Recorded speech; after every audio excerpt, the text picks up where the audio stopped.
Latvijas valstī 107 gadi. Un 107 izcilas personības, 107 izcili Latvijas cilvēki. Mums stāsta no savas skatu punkta, no savas pieredzes, zināšanas, no savas profesionalitātes skatu punkta, atbild jautājumu, ko tev nozīmē Latvija. Un šoreiz uz šo jautājumu atbild akadēmiķi, profesori, tiesas senatori, Sanita Osipova. Un profesori mums atbildēs šo jautājumu, ko jums nozīmē Latvija no tieslietu guru skatu punkta? Pirmkārt, es sev neuzskatu par tieslietu guru, un Latvija tas ir kaut kas dziļi cilvēcisks.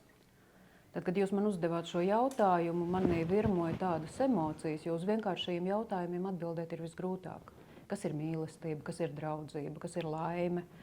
Latvija noteikti ir šajā kategorijā. Kaut kas tik liels, ka to nemaz tā nevar pāris vārdos ielikt. Un tad man nāca domas un raisījās, bet viņas visas bija kaut kādas pompozas un dziļi emocionālas. Un tad es sapratu, ka es varu atbildēt ar vienu vārdu. Latvija ir manas mājas.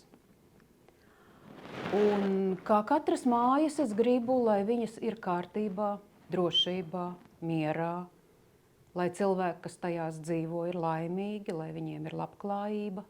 Un tad es domāju, kas dzīvo manās mājās Latvijā? Vai tā ir ģimene?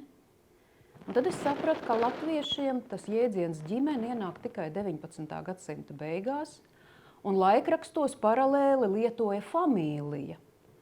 Jo latviešiem tā mazā ģimene nav nemaz tik raksturīga. Mēs ļoti turamies kopā ciešās, plašās saitēs, un tad es nonācu līdz vārdam saime. Es esmu Latvijā saimniece, jo es piedaru saimei. Jo tie vārdi saimnieks un saimniece nāk no tā, ka tas ir kādai mājai galva. Un kā katrā mājā, manās mājās Latvijā, ir arī gājēji, kas mainās reizē ar jurģiem. Viņi atnāk un padzīvo, un tad aiziet dzīvot tur, kur ir labākas mājas, tur, kur zāle ir zaļāka. Bet kodols saimnieka un saimnieces jau paliek. Un tiesību sistēma un visa justīcija ir veidota, lai mājās būtu kārtība, drošība un taisnīgums. Un taisnīgums ir laikam cilvēkiem iedzimta prasība. Mēs visi jau no bērnības gribam risināt jautājumus taisnīgi. Un tas ir iemesls, kāpēc ir izveidota tiesu sistēma, kurai es kalpoju visu savu apzināto mūžu, un arī zinātne, jo zinātne palīdz radīt labākas tiesību normas. Un mums nevienā brīdī mēs nedrīkstam zaudēt sasaisti starp realitāti, kā dzīvo cilvēki, kā dzīvo mūsu saime, un to, kādus noteikumus mēs viņiem nosakam. Jo likumdevējam ir jāļauj dzīvot mierā un kārtībā saimei, tautai, lai manās mājās būtu miers un lai visi būtu laimīgi. Un tas, ka saimē visi ir dažādi, tas arī piedar pie lietas.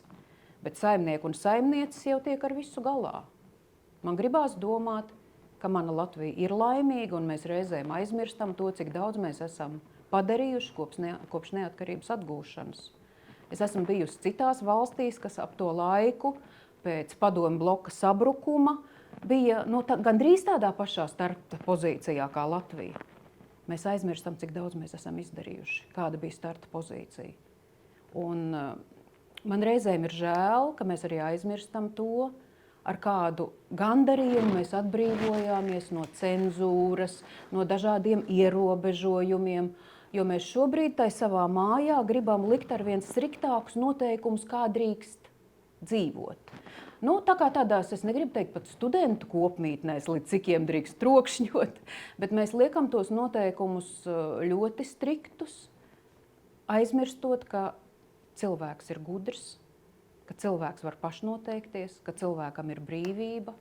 Un šī brīvības sajūta, ko es burtiski kā svaiga gaisa malku ieelpoju 90. sākumā, man brīžiem liekas, ka mēs to brīvību, kā cilvēka brīvību, esam drusciņi pazaudējuši. Un tas ir tas, ko es novēlu Latvijai nākamajos gados, lai mēs novērtētu cilvēka brīvību, bet brīvība nāk kopā ar atbildību.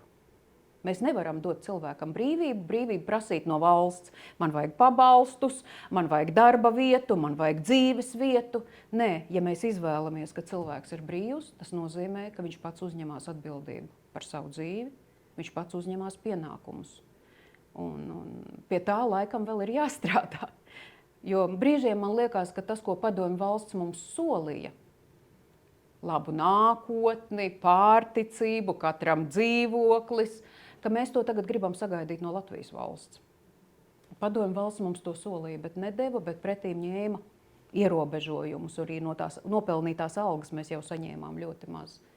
Tagad mēs esam brīvi paši sev gādāt, paši savu sētu kopt. Man liekas, ka mums izdodās.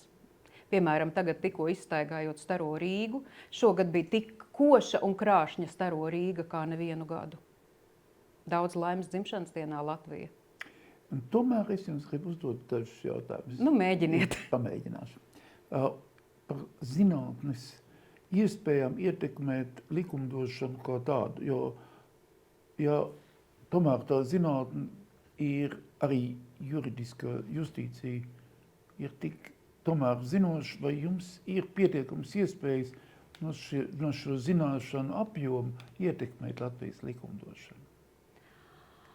Nu, tā kā Latvijas likumdevējs strādā jau daudzus gadus, ka vispirms, kad izstrādā likuma projektu, tiek izstrādāta arī anotācija. Un likuma projekta darba grupās piedalās gan profesionāļi, gan zinātnieki. Es tostarp esmu bijusi diskusijās Saeimā, kad tiek apspriesti kādi jautājumi, kur paredzēti likuma grozījumi. Un tai anotācijā ir jāizvērtē daudzi riski.